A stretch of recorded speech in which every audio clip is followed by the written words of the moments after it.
Todavía no.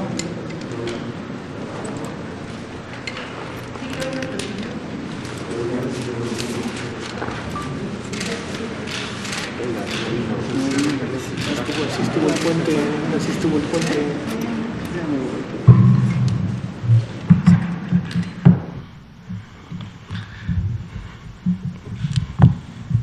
Muy buenas tardes con todas y con todos. Buenas tardes también a todas las personas que nos hacen el favor de sintonizarnos a través de los diferentes medios. Estamos en la Ciudad de México, Palacio Nacional, para dar inicio a la conferencia vespertina número 200 sobre el tema y la evolución de la pandemia a nivel mundial de COVID-19. Esta noche vamos a tener dos componentes, el que ya es de costumbre, en donde actualizamos la estadística del escenario nacional y vemos cómo está la ocupación y disponibilidad hospitalaria.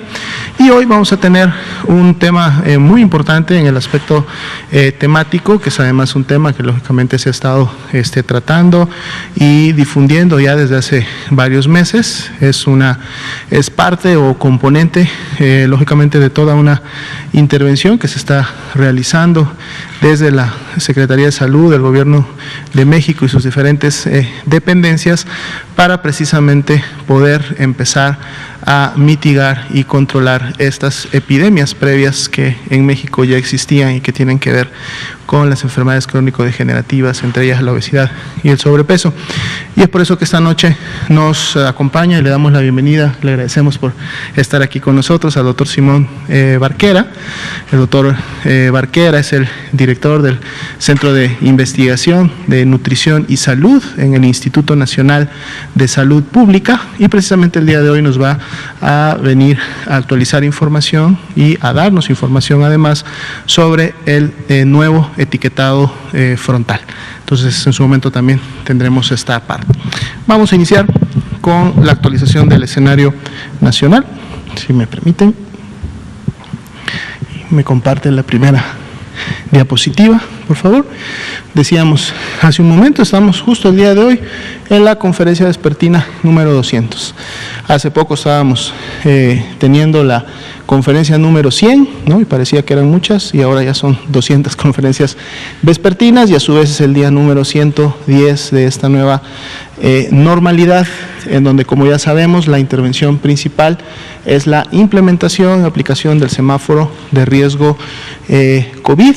Esta semana inició un nuevo semáforo de riesgo el día lunes, el cual se mantendrá vigente también durante la próxima semana, recordando que ahora esta herramienta tiene una vigencia de 2 semanas completas para efecto de que las entidades federativas puedan implementar las actividades, ¿no?, que principalmente tienen como objetivo precisamente modular de forma paulatina, de forma ordenada, el regreso a las actividades en el espacio público, el regreso a las actividades sociales, teniendo siempre presente que hay permanentemente un nivel de riesgo. Estamos hablando de que este nivel está siempre en un momento determinado marcado por un color. Ninguno de los colores es cero riesgo, todos son riesgos que van desde un máximo, un riesgo alto, un riesgo moderado o un riesgo bajo, pero finalmente un nivel de riesgo. De ahí la importancia de siempre atender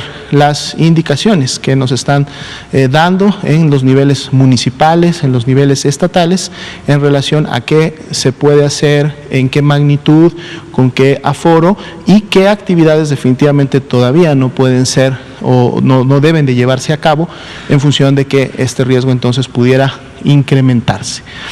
Vamos entonces a actualizar el escenario nacional, si me permiten la siguiente diapositiva. Para el día de hoy, después de que tuvimos la última actualización pública o en este foro el día lunes, recordando que tanto el martes como el miércoles esta información se publicó en el comunicado técnico, que todos los días a las 8 de la noche lo encuentran ustedes en las páginas oficiales de la Secretaría de Salud. Para el día de hoy son más de 1.500.000 49,000 las personas que han sido estudiadas, recordando que aquí están representadas aquellas que al demandar atención médica por la presencia de signos y síntomas en la unidad correspondiente, sea de un primer o un segundo nivel de atención, en donde están la gran mayoría de consultorios externos o de urgencias, pues fueron clasificadas como casos sospechosos de la enfermedad, y al recibir esta clasificación ingresaron al protocolo de estudio y atención médica, que incluye, para efecto de estas más de 1.549.000 personas, la toma de una muestra, que en este caso para México sabemos es el hisopo faríngeo, nasofaríngeo, a través del cual se tiene como objetivo precisamente poder aislar e identificar la presencia del virus SARS-CoV-2 en las vías respiratorias, y que si esto va aunado, esa positividad va aunada a la expresión de signos y síntomas, por eso se componen como casos sospechosos, entonces estaríamos ante un caso confirmado de COVID-19, y así ha sido en 684.113 personas hasta el momento, que son precisamente los casos confirmados acumulados que se han registrado en el sistema de vigilancia epidemiológica de las enfermedades respiratorias, al cual contribuyen todas las unidades en el país de los diferentes sectores en las 32 entidades federativas. Pero así también el 51% de este grupo total de personas dio negativo a la prueba, por lo tanto fueron descartadas como caso de COVID-19, recordando que precisamente el porcentaje de positividad es el que nos informa en semana con semana qué proporción de personas que están presentando signos y síntomas respiratorios corresponden a aquellos causados por el virus SARS-CoV-2. Para el día de hoy y para la semana 36, este porcentaje de positividad está en un 39%, estamos todavía por debajo del 40%, que fue como abrió este porcentaje a inicios de esta semana. El día de hoy es jueves, sabemos que a la semana epidemiológica todavía le queda un sexto y un séptimo día, viernes y sábado, son los días que en la semana hay menor movimiento en relación a la estadística, pero todavía podemos ver cambios en esta presentación de casos. Vamos a ver la siguiente diapositiva, donde tenemos ahora los casos estimados. Hablábamos de esa totalidad de casos que han sido confirmados por laboratorio, pero cuando entonces además le sumamos todos aquellos casos que todavía tienen una muestra pendiente de este resultado, pero lo multiplicamos por el porcentaje de positividad de cada una de las semanas, podemos entonces ahora estimar que lo más seguro es que tengamos al menos 714.892 personas que pueden estar siendo confirmadas con una prueba de laboratorio dentro de todo este universo que hasta el momento se ha estudiado. Y este número de casos estimados, estas más de 714.000 personas, están a su vez representadas, graficadas por semana epidemiológica en la que iniciaron sus signos y síntomas de enfermedad en la curva de color azul que tenemos hasta la parte superior. Y como hemos estado observando en el día a día a través de estas conferencias, pues bueno, desde la semana 30 iniciamos precisamente un descenso que ha tenido diferentes velocidades en función de esa bajada. Hemos tenido mesetas, de hecho nos estamos acercando a una nueva meseta entre la semana 35-36, el día de hoy el diferencial para esas 2 semanas es de menos 2%, y dado que nos quedan 2 días más, pues para el sábado pudiéramos a lo mejor estar alcanzando una nueva meseta, y veríamos el domingo, que es cuando vamos a graficar la semana 37, si esa meseta continúa o volvemos a tener un descenso, que sería en todo caso lo esperado. Una noticia importante también y buena para la epidemia es que la presentación de las defunciones también ha mantenido esa tendencia descendente desde que inició, siendo de un menos 40% entre la semana 35 y 36, que es la última graficada. Y finalmente, de esta gráfica siempre también hacemos énfasis en el porcentaje de los casos activos estimados, que dado que son las personas que iniciaron con signos y síntomas de la enfermedad en los últimos 14 días, representan precisamente la epidemia activa en México.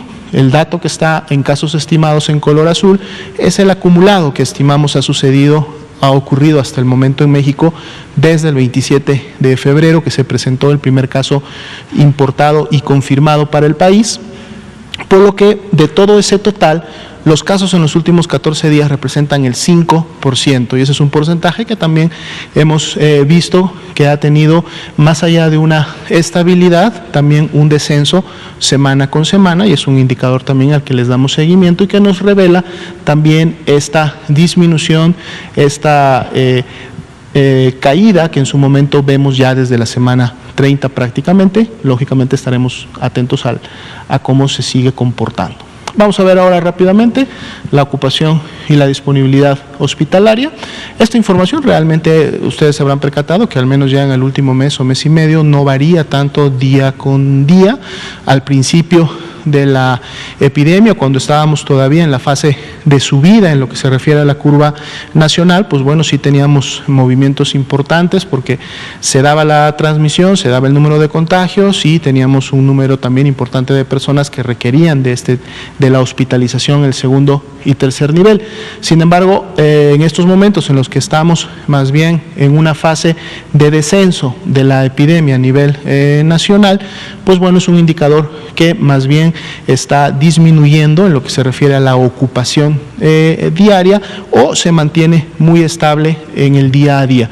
Continuamos con un 31% de camas ocupadas a nivel nacional, lo cual nos deja disponibles 21.043 camas para pacientes graves o con signos de alarma que requieren este tipo de servicios, y prácticamente todas las entidades federativas están cerca de la mitad o más de disponibilidad de este tipo de camas, teniendo aquellas como por ejemplo Campeche, Chiapas, que inclusive tienen 94% de disponibilidad, es decir, tienen muy pocas personas que están hospitalizadas en este momento. Si vemos la siguiente diapositiva, que es precisamente las camas con ventilador que se usan para los pacientes más críticos, aquí inclusive tenemos un descenso, el día de hoy es 25% la ocupación a nivel nacional, y vemos cómo todas las entidades, incluida la que tendría la mayor ocupación, tiene 58% de disponibilidad de este tipo de camas, y volvemos nuevamente a estados como Campeche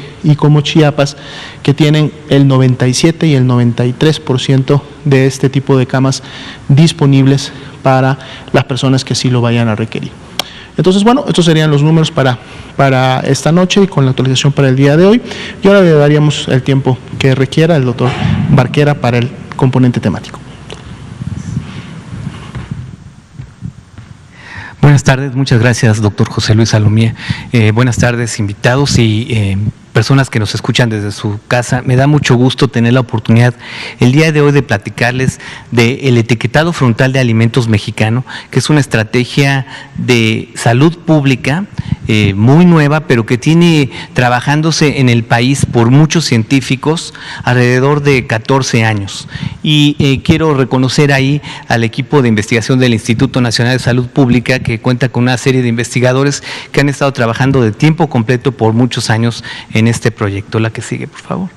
El etiquetado frontal de advertencia es una estrategia que tiene una razón de ser.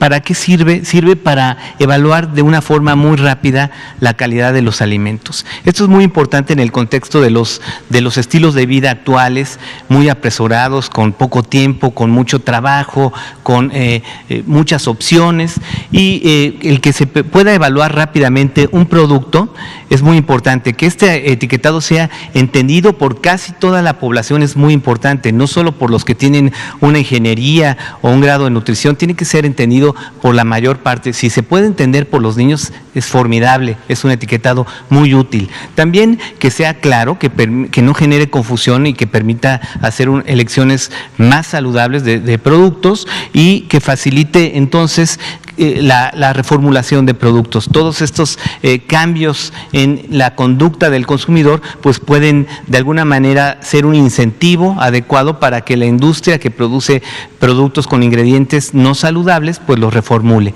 La siguiente, por favor.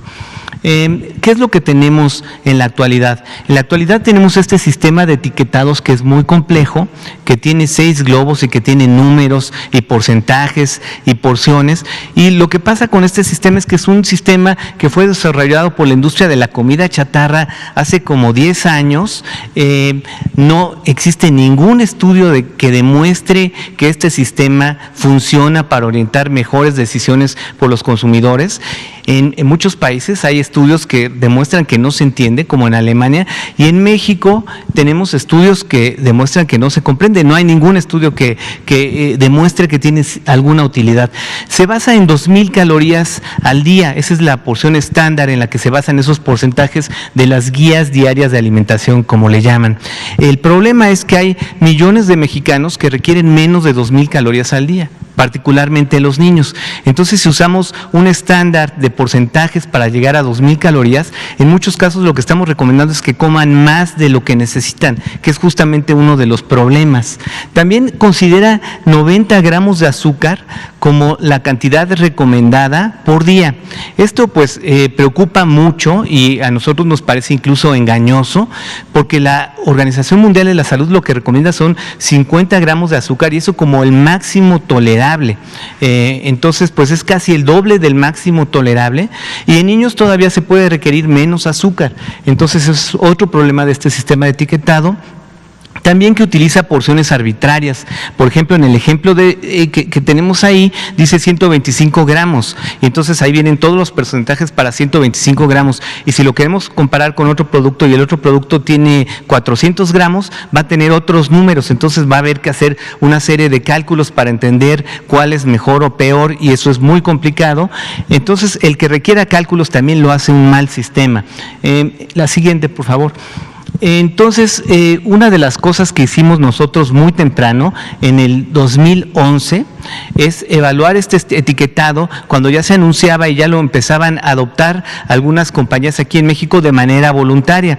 Y lo que vimos muy rápidamente con estudiantes de la carrera de nutrición es que no podían comprenderlo adecuadamente en poco tiempo con estas características, con pocos segundos y tomar una decisión más saludable con este sistema. Eso lo reportamos a los tomadores de decisión y a las agencias encargadas de tomar las decisiones y lamentablemente pues no fuimos escuchados y este sistema se adoptó como un estándar por el Gobierno de México en el 2013. La siguiente, por favor. El sistema tiene varios problemas que pues es muy fácil de mostrar. Por ejemplo, aquí podemos ver una bebida azucarada. Las bebidas azucaradas son un problema en nuestro país, causan más de 40,000 muertes cada año. Y entonces sería muy importante orientar a la población a que el consumo de estos productos pues se limitara en la mayor medida posible. Aquí podemos ver en la parte de arriba que esta bebida dice 200 mililitros aportan 25 gramos de azúcar. Entonces, imagínense ustedes, 25 gramos de azúcar ya es el 20% de lo que necesita una persona en todo el día. Pero, ¿qué creen? Este envase tiene 600 mililitros, o sea que realmente debería de decir 75 gramos de azúcar. Y eso dice que es el 60% de lo que necesita una persona, pero eso lo dicen usando el estándar que ellos pusieron de 90 gramos. Si usamos el estándar de la OMS, de la Organización Mundial de la Salud, este envase tendría 150% del azúcar que necesita un adulto en todo un día.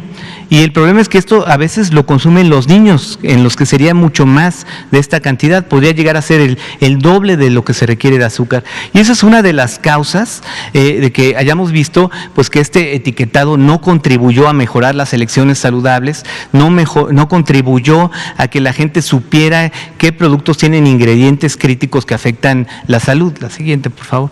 Los ingredientes críticos que afectan la salud, de acuerdo con la Organización Panamericana de la Salud, y que tienen mucho que ver con esta epidemia de enfermedades crónicas, son los niveles altos de azúcar, grasa y sal agregados a los alimentos ultraprocesados.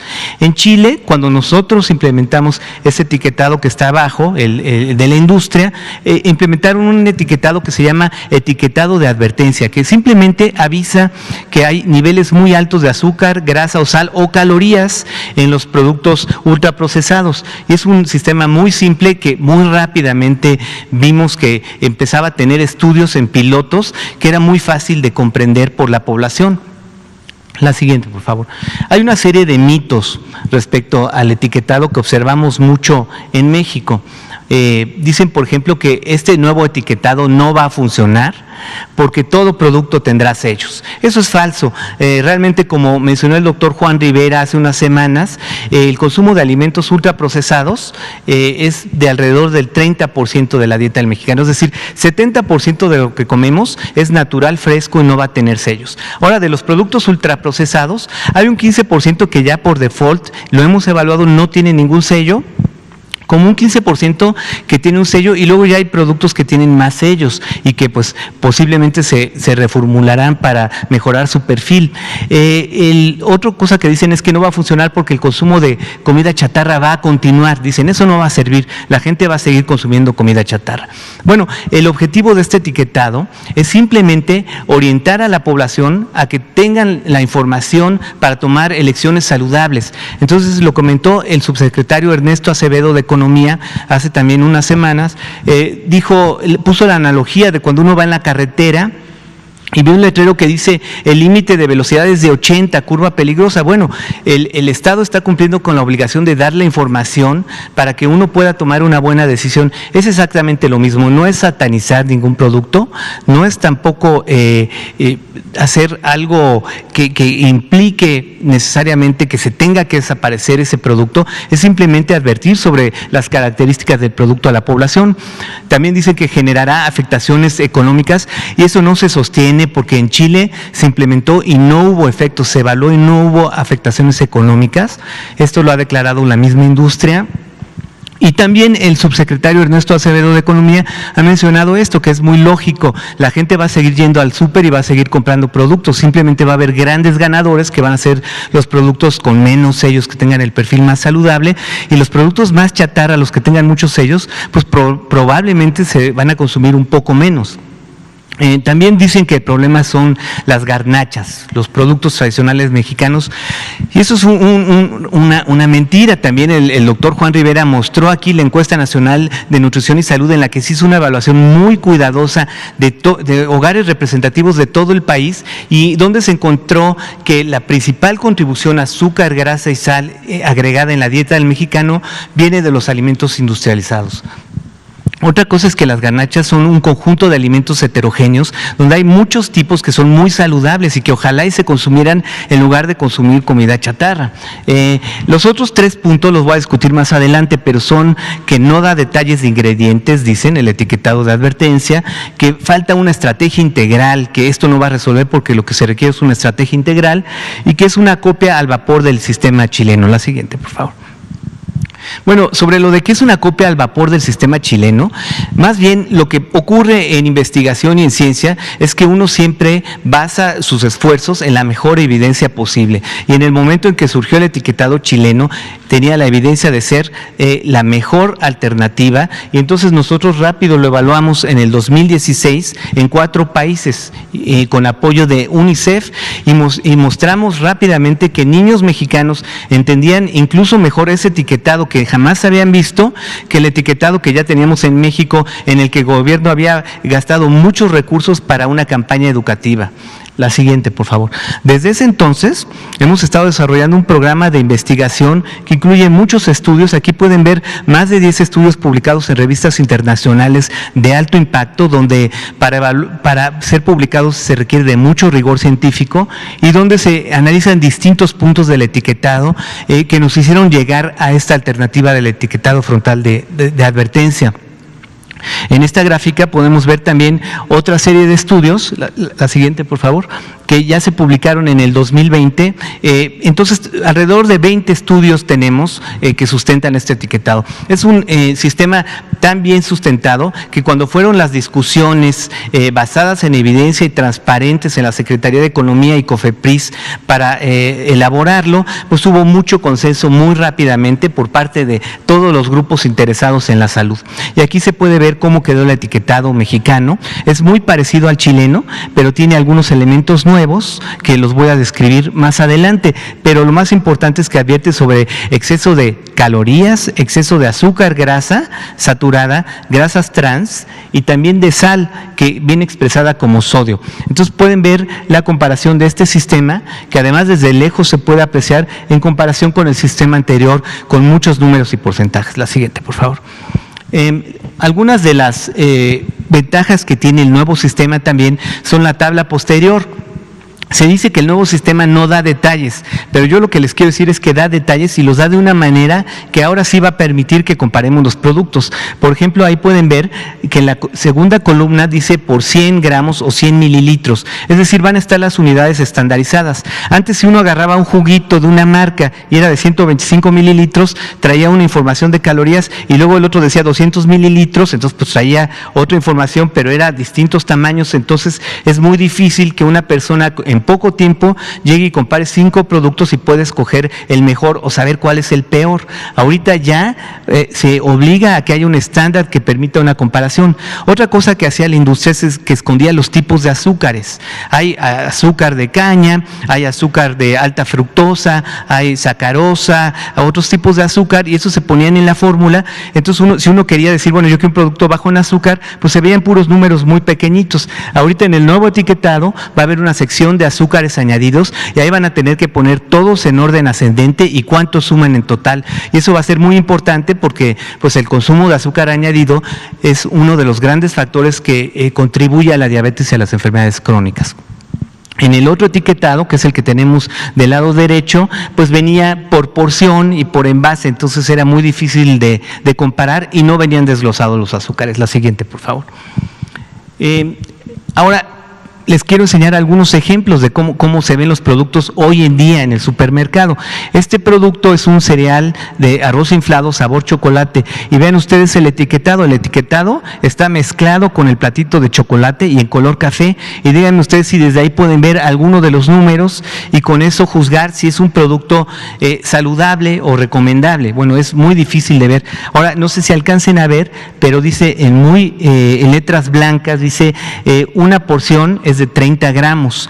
Lo que yo les diré es, en las encuestas nacionales de nutrición hemos visto que las porciones de los niños son de 60 gramos, de más de 60 gramos. Es decir que esta tabla, si dice 30 gramos, la tendría que multiplicar por 2 para saber más o menos cuánto le aporta a un niño. Entonces es muy difícil. Abajo vienen los numeritos para que se puedan ver, porque en el empaque no se pueden ver y de todas maneras es muy difícil de evaluarlo. Dice que tiene 21.7 porciones por empaque. Imagínense ustedes dividir ese cereal para sacar las 21 porciones de arroz inflado.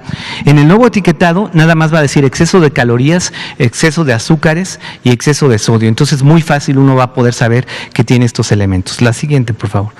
Aquí también pueden ver otros productos y entonces miren cómo venía antes en color naranja el etiquetado con 9 números y porcentajes, y ahora ya nada más este pan dulce va a decir exceso de calorías, de azúcares y de grasas saturadas. La siguiente, por favor.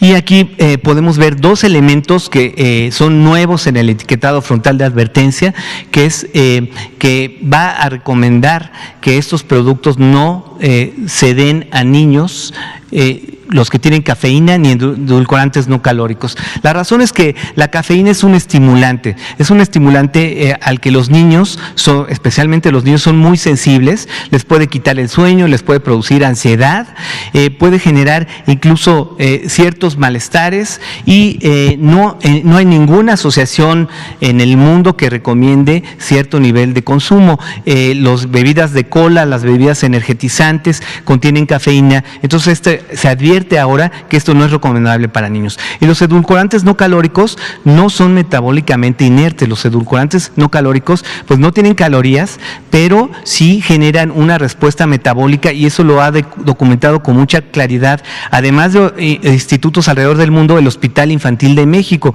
que tiene un estudio importante y que no recomienda que se le den a niños, y además se comenta que se desconoce el impacto de estos edulcorantes a largo plazo en la población. Entonces, por el principio de máxima precaución, pues uno no se los quiere recomendar a nuestros niños. En otros países, para reducir el nivel de azúcar, empezaron a agregar estos edulcorantes en alimentos dirigidos a niños y no queremos que eso suceda. La siguiente, por favor.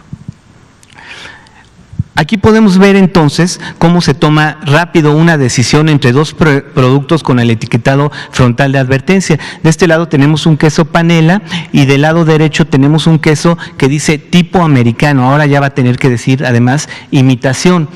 Y los etiquetados tradicionales pues ni se alcanzan a ver, pero aquí yo se los puse para que los puedan ver en unas tablas. Si ven, de un lado dice, por ejemplo, 18% de grasas saturadas y el otro dice 6% de grasas saturadas, pero vean las porciones, uno tiene 30 gramos y el otro tiene 17.5 gramos. Entonces, ¿cuál es mejor? ¿Cuál escogemos? Bueno, con el nuevo etiquetado, uno va a decir exceso de sodio y el otro va a decir exceso de grasas saturadas, exceso de grasas trans y exceso de sodio. Entonces va a ser muy claro para la gente cuál tiene más ingredientes críticos que son nocivos para la salud. La siguiente, por favor. Y aquí les presento 4 etiquetados del GDA, el etiquetado anterior, de harinas para hot cake. Y si ustedes los ven ahí, y esto se lo puedo hacer también a personas que son profesionales de la salud, y es muy difícil saber de forma rápida, así en 15 segundos, cuál de estos tiene el mejor perfil. Uno por acá dice que la porción es de 40 gramos, el de arriba dice que la porciones de 80 gramos, el de acá dice 93 calorías, el de allá dice 83 calorías, es muy confuso. La siguiente, por favor. Ahora miren cómo se ven estos productos, ya se empiezan a ver en el supermercado así. Uno tiene un sello que dice exceso de sodio, el segundo dice exceso de azúcares y exceso de sodio, el tercero también, el cuarto también, y el quinto además dice exceso de grasas saturadas. Entonces yo creo que esto va a permitir que gente que está preocupada por su salud busque los productos que tienen menos sellos o productos sin sellos todavía mucho mejor. La siguiente, por favor. Y aquí podemos ver también que hay productos que nosotros percibíamos como saludables, algunas barras de cereal o algunos cereales que incluso decían que eran pues para personas así como muy deportivas, etcétera, y pues vemos que tienen un muy mal perfil. Imagínense ustedes encontrar productos que tienen 4 sellos, lo que quiere decir, bueno, son productos que están llenos de ingredientes nocivos para la salud, que antes no nos podíamos dar cuenta con ese etiquetado y que ahora pues muy rápidamente vamos a poder decir, pues yo este producto a lo mejor ya no lo voy a andar comiendo todos los días en el desayuno, ¿no? La siguiente, por favor. Y también tenemos el asunto de la microchatarra. En Perú y en Chile, como quedaron exentos los productos muy pequeños de tener el etiquetado, porque decían, bueno, es tan pequeño que no cabe. Y eso lo que hizo fue que la industria generara toda una oferta de microchatarra, se puso de moda la microchatarra. Entonces, nosotros un poco para anticipando eso y por recomendación de estos países, lo que hicimos fue que ideamos un sello pequeño que tiene un número, y ese número equivale al número de sellos que le corresponderían al producto chatarra. Entonces aquí tenemos cómo era antes el producto, decía 178 calorías. De este lado dice exceso de azúcares, exceso de grasas saturadas y exceso de calorías. Y si es microchatarra, va a tener un octágono con un número 3, que quiere decir que tiene 3 sellos. Y de todas maneras, toda la información detallada va a estar disponible. Y lo que quiero enseñarles aquí es que esta iniciativa fue de un amplio respaldo a nivel internacional. Hubo agencias como la Organización Mundial de la Salud que felicitó al gobierno mexicano, la OPS, UNICEF y la FAO estuvieron involucradas en el diseño. Hay organizaciones como la Federación Mundial de Obesidad que felicitó a México por este diseño y a los investigadores.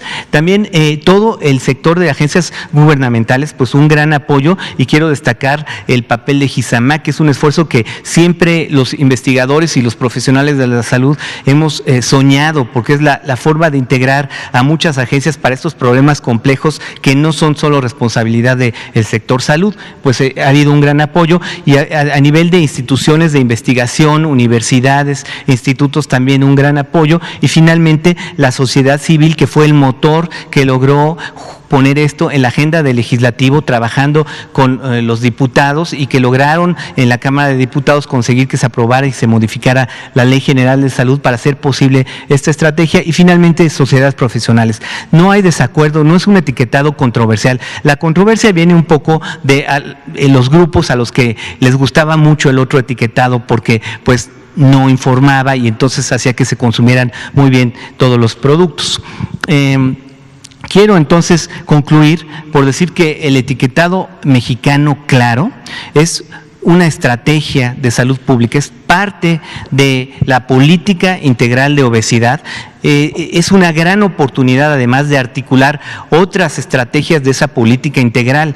Si nosotros pensamos qué queremos que los niños consuman en la escuela, lo podemos articular. Productos que no tengan sellos.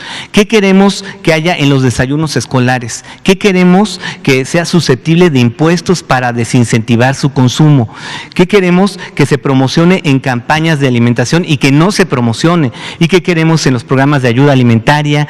¿O cómo articulamos orientación alimentaria fácil? Bueno, para eso va a servir este etiquetado, desde luego para regular la publicidad dirigida a niños y en puntos de venta, que es muy agresiva y que también gracias a este etiquetado no va a poder venir en el empaque, pero puede llegar más allá. Puede ser que los productos pues que tengan muchos sellos no se puedan poner en los puntos de venta a una altura donde claramente van dirigidos al consumo de los niños, que son la población que queremos proteger.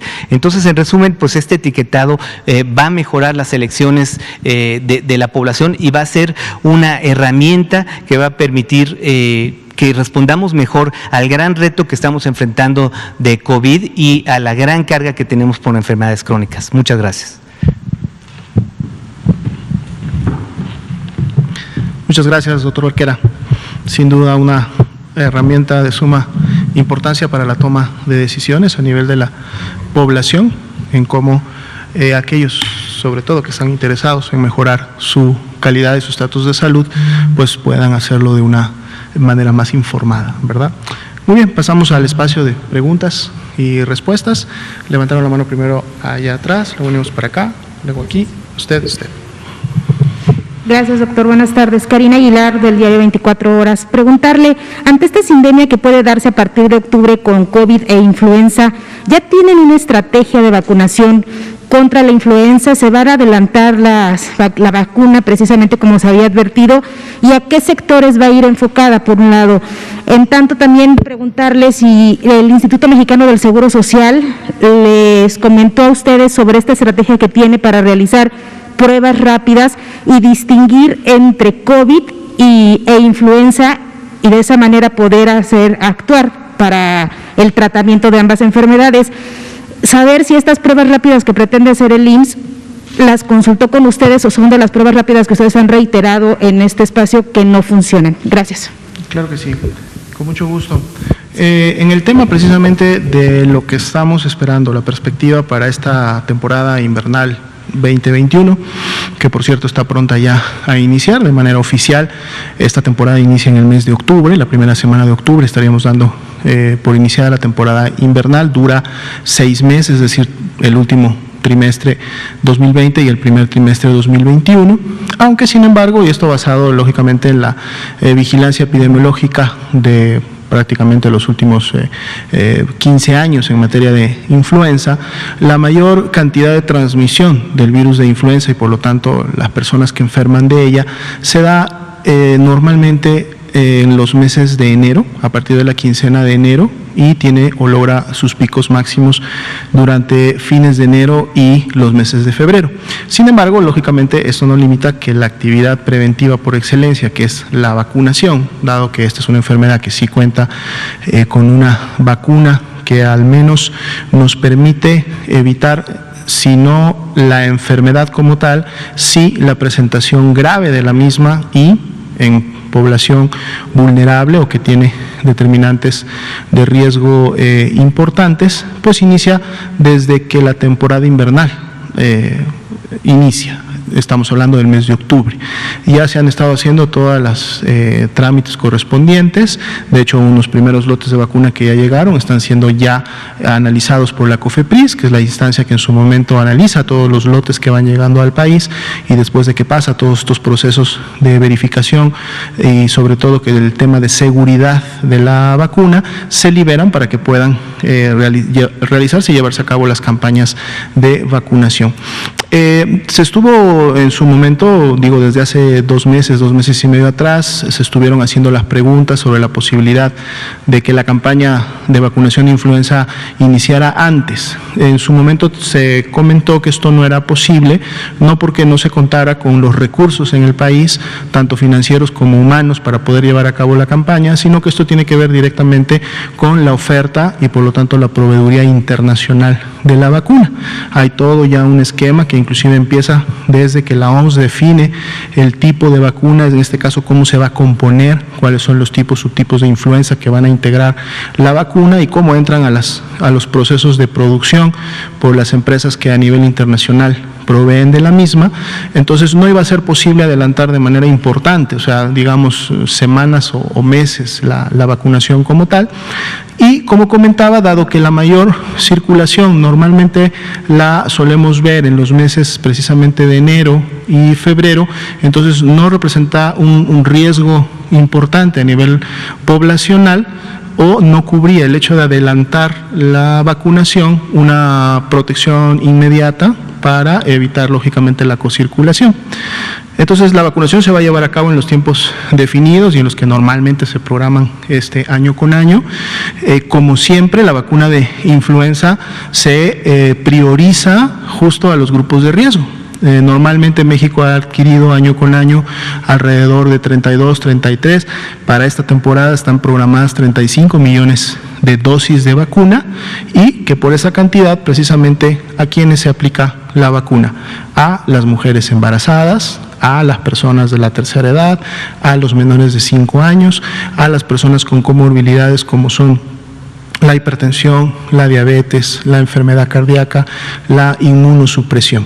Son prácticamente los grupos que año con año, o mejor dicho, temporada con temporada, porque recordamos que incluye 2 años, en este caso 2021, son los que tienden a tener enfermedad más grave y lógicamente en un momento complicarse y fallecer por la misma. Otra ventaja que tiene influenza en relación a COVID es que influenza sí tiene demostrado un tratamiento específico, el antiviral que conocemos como Celtamivir, que está demostrado que si este antiviral se inicia en los primeros 5 días de evolución de la enfermedad, la mayor cantidad de personas logran remitir la enfermedad y la misma no progresa a una enfermedad grave como tal, ¿no? Entonces esta es otra ventaja que tiene influenza, y en donde sí, por ejemplo, el aseguramiento de este medicamento, tanto en las entidades federativas como en la reserva estratégica a nivel nacional, se tiene y se adquiere año con año, y esto está seguro porque inclusive está enfocado a la posibilidad de que en cualquier año se convierta en un año epidémico para la enfermedad. A nivel de vigilancia epidemiológica, y precisamente para poder conocer el comportamiento de esta cocirculación del virus de influenza, ahora que tenemos SARS-CoV-2 circulando de manera importante en la comunidad en todo México, ya desde hace 3 semanas, de hecho esta va a ser la 4ª, o sea, estamos ya cumpliendo un mes, que se inició una estrategia enfocada a la península, específicamente a 3 entidades federativas: Yucatán, Campeche y Quintana Roo. Esto porque también la información de la vigilancia epidemiológica nos ha develado que al menos en los últimos 4 años son los estados, o es la península, la que inicia de manera, digamos, más temprana con la circulación de influenza.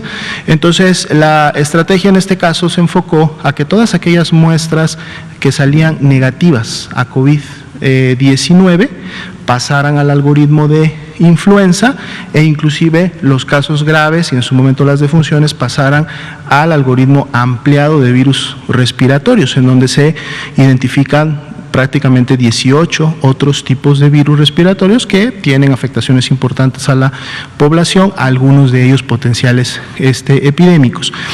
De lo que se lleva de la estrategia hasta el momento de este mes, no se ha identificado una circulación importante en la península, al menos todavía, de influenza como tal. De hecho, de estas muestras negativas a COVID-19, ni siquiera el 1% de ellas ha dado positivo a influenza. Es decir, en todo caso estamos viendo una carga inclusive menor que la que normalmente vemos en la temporada interestacional, que es la que se da durante el verano de influenza a lo que veíamos en años anteriores. Esta estrategia también tenía como objetivo poder realizar un piloteo y definir la estrategia nacional que vamos a implementar ya no solamente en estos 3 estados de la península, sino en las 32 entidades federativas, en donde precisamente influenza forma parte de los virus a vigilar durante la temporada invernal. Si ustedes recuerdan, dentro del modelo de vigilancia epidemiológica de la enfermedad respiratoria aguda, se diseñó precisamente en ese contexto porque no pretende solamente identificar una sola enfermedad o un solo virus, sino todas aquellas que en su momento pueden estar siendo producidas por virus respiratorios. Entonces, en todas las entidades se va a aplicar un algoritmo para el cual los resultados negativos a COVID-19 van a ser ingresados a este panel ampliado viral, con el cual entonces vamos a poder empezar a conocer qué tanto influenza empieza a generar problemas en la población, cuál será su magnitud, cómo llevar a cabo su afectación en función de la presentación clínica y de la evolución de los casos. ¿Qué hemos visto hasta ahora? Recordemos que mientras nosotros estamos cerrando nuestra temporada de verano aquí en el hemisferio norte, el hemisferio sur está en invierno. Y el hemisferio sur además está inmerso en su epidemia, en su pandemia de COVID-19. Por lo tanto, mucha de la información que estamos obteniendo del cono sur, sobre todo los países hermanos de Sudamérica, está sirviendo para en su momento evidenciar qué sinergias o no, o qué en su momento afectaciones comunes o potencializadoras pudiera estar generando la coinfección o la cocirculación, porque igual también es un dato que no se ha evidenciado completamente. Si uno definitivamente puede infectarse de ambos virus, finalmente están circulando y pueden estar en las vías respiratorias, pero si en un momento alguno de ellos, vamos a decir, tendría mayor oportunidad o tendría mejores condiciones para desarrollar la enfermedad, que en este caso sería o COVID-19 o influenza. Hasta el momento lo que se ha visto en el hemisferio sur es que tampoco influenza ha estado circulando de una manera importante. Por lo menos esta es la información que a través de la Organización Panamericana de la Salud y del Reglamento Sanitario Internacional hasta el momento hemos tenido. Pero estamos preparando y esperemos estar completamente listos para iniciar nuestra temporada invernal y poder estar siempre definiendo no solamente las mejores intervenciones, sino las recomendaciones que en su momento se deben emitir para el tratamiento y seguimiento de los pacientes. En el tema del IMSS, yo tuve la oportunidad de escuchar las declaraciones del maestro Zoé Robledo cuando hablaba en relación a estas pruebas rápidas. Él hablaba de las pruebas rápidas que se toman en la cama de los pacientes, que se toman a pie de cama, decía, de los pacientes.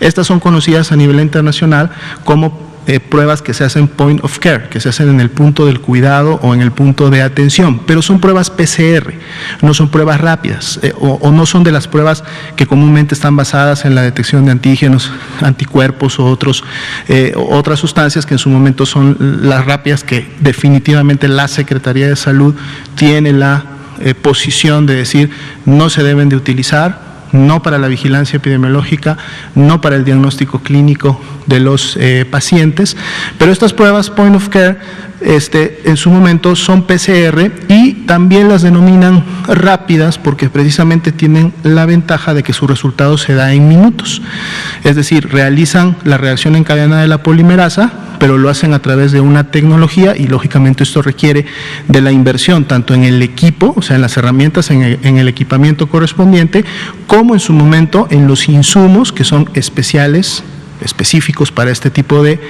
instrumentos y que por cierto también han sido planteados en otros sectores, incluyendo en la SINSAE, como una opción que precisamente en pacientes graves o en donde se necesita definir un esquema terapéutico que pudiera ser diferente entre influenza y COVID-19, dado que uno no tiene un tratamiento específico, el otro sí, pero además dependiendo de las complicaciones que finalmente cada uno produzca, pues podría ser muy útil tener este resultado en esos primeros minutos que el paciente está presentando las complicaciones y que ayude entonces a los clínicos a definir. Pero reitero, dado que esto requiere una inversión en lo ya comentado, no sería algo que necesariamente pudiera estar disponible como tal en todos los servicios de atención médica, pero sí dejar claro que nosotros entendemos que no se refieren a las pruebas rápidas de antígenos anticuerpos, sino a esta prueba rápida de point of care. Muy bien, habíamos dado la palabra aquí. Por favor. Gracias. Buenas noches, doctor Barquero. Soy Daniela Pastrana, de Pie Página. Le quiero preguntar, después de después del etiquetado, ¿qué sigue? O sea, ¿qué más implica la estrategia? Si es posible que eso se amplíe a la publicidad comercial de comida rápida, de pizzas, de no sé, hamburguesas, pollos, esto, todo lo que implica la comida rápida. Y mencionaba que algunas garnachas son sanas y debemos comerlos. Quería saber qué tipo, cómo diferenciamos de toda la multitud de comidas mexicanas, cuáles son saludables que deberíamos comer más, básicamente. Sí, muchas gracias. Bueno, lo que tenemos es un programa de evaluación de políticas a nivel internacional que ha estado articulándose con agencias como la OPS-OMS, UNICEF y también la FAO, y en México se ha estado articulando a través de ese grupo intersecretarial llamado GISAMAC, que busca dietas que sean sustentables, sostenibles, asequibles, sabrosas, que sean amables con el ambiente, que permitan una huella de carbono menor y que sean saludables. Entonces, bueno, esta es una de las grandes partes, uno de los componentes de la estrategia para una mejor salud alimentaria, que está también arrancando con mucha energía. También debo decir que se ha estado trabajando de manera muy intensa entre los grupos de salud con la SEP para el programa de salud escolar. Y el programa de salud escolar ahora sí ya dice cosas que los niños necesitaban saber y que no se había permitido que se expresaran. Por ejemplo, que las bebidas azucaradas son malas para la salud, que producen diabetes, que producen una elevada mortalidad, o que la comida chatarra, lo mismo, que la comida chatarra es uno de los grandes determinantes de la epidemia y que tenemos que mejorar el ambiente, consumir más agua, etcétera. Entonces, toda esa parte en escuelas también se está articulando. Hay una serie de oportunidades que usted señala acertadamente que se tienen que seguir trabajando y fortaleciendo con la evidencia. Por ejemplo, estamos viendo que los puntos de venta son un espacio de oportunidad donde las compañías enfocan sus esfuerzos en atraer a los niños con productos, incentivos, personajes, etcétera. Entonces, pues pensamos que ese es un área donde se tiene que pensar cómo. Lo ideal sería que las propias industrias pues se autorregularan y dijeran no vamos a poner productos que tienen ingredientes dañinos para promocionar a los niños, pero pues no ha pasado nada ahí en los últimos 14 años y, por ejemplo, ahorita que salió el etiquetado, en unas cuantas semanas ya muchas compañías ya reformularon y ya le bajaron el sodio. En semanas estamos viendo beneficios de este nuevo etiquetado porque ya muchas compañías ya le bajaron el sodio a sus cereales y ya le bajaron las grasas, quitaron grasas trans, etcétera. Lo estamos monitoreando. Otras cosas donde hay una gran oportunidad efectivamente es en comunicar en las grandes cadenas el contenido calórico de sus menús. Eso es algo que desde luego que puede contribuir a la orientación alimentaria y es muy deseable y se tiene que ir buscando la forma de articularlo, y todas las otras oportunidades que yo comentaba de la estrategia, orientación alimentaria, campañas, desayunos escolares, en las comunidades, alrededor de las escuelas, todo el ambiente alimentario pues puede buscarse que sea más saludable y con menos presencia de estos productos malsanos. En cuanto a la comida tradicional mexicana, pues es impresionante lo saludable que es. Muchos la comparan en sus características con la comida de la dieta del Mediterráneo, porque tenemos grasas buenas como las oleaginosas, como cacahuates, como el aguacate. También tenemos vegetales muy buenos, cereales, proteínas, el frijol, que es parte básica de la dieta del mexicano. mexicano y cuyo consumo ha estado reduciéndose en los últimos años y se ha estado reemplazando por alimentos ultraprocesados. Entonces, entre algunas de las garnachas, pues por ejemplo hay tlacoyos, hay sopes, hay quesadillas y hay muchos productos que pueden ser consumidos como parte de una dieta saludable, y obviamente hay heterogeneidad en cómo se preparan y hay una estrategia también para pensar cómo hacer que la comida tradicional pues se regrese a la preparación tradicional, no a estas preparaciones pues que imitan un poco a las papas fritas, ¿no? Que todo es sumergido en aceite, sino hacerlo más al comal, etcétera. Pero esa es otra campaña. A mí lo que me gustaría dejar muy claro es que las encuestas nacionales que evalúan con mucho detalle la dieta en todo el país, lo que han encontrado es que el principal determinante de los altos consumos de azúcar, grasa y sal son los alimentos ultraprocesados. Entonces, este es un primer paso que se tiene que dar sí o sí si queremos mejorar y reducir las enfermedades crónicas en el país. Pasamos ahora de este lado y volvamos luego para acá. Por favor. Gracias, buenas noches. Liliana Noble de Pulso Saludable. Tengo dos preguntas, una para el doctor Barquera, si me lo permite, doctora Alomía. Quisiera saber, doctor Barquera, ¿en cuánto tiempo van a tener los primeros resultados de este nuevo etiquetado y en qué van a consistir estos nuevos resultados para darse cuenta si en realidad ha sido exitoso esta implementación?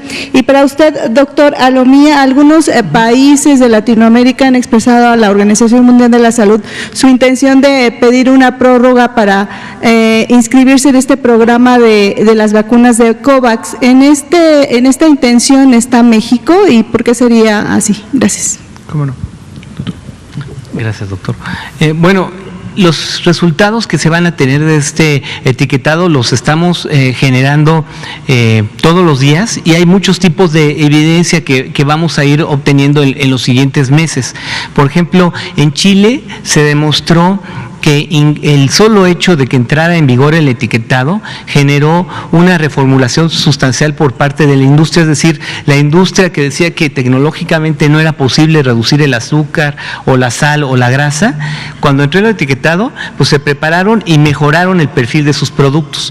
Entonces, este tipo de efecto lo estamos observando acá, y pues muy pronto vamos a poder documentar en México cómo este etiquetado hizo que se reformularan algunos productos para no verse tan feos con los sellos, y eso ya va a ser un gran beneficio. Otra cosa que vamos a evaluar van a ser las campañas educativas en niños en el programa de salud en tu escuela, y vamos a ver cómo los niños interpretan este etiquetado. Se ha visto en otros países también que los niños son un motor muy importante de las elecciones al interior del hogar, entonces es muy importante que ellos lo aprendan a utilizar, y en Chile lo aprendieron a utilizar, y acá en nuestros estudios piloto los niños lo utilizan muy bien. A los niños les encanta ir al súper, identificar los sellos, y ya no quieren comida que tenga muchos sellos, entonces eso también lo vamos a evaluar. Y finalmente, a largo plazo, y esto ya toma más tiempo, posiblemente en 1 o 2 años, vamos a poder ver el impacto que tiene sobre el consumo de estos alimentos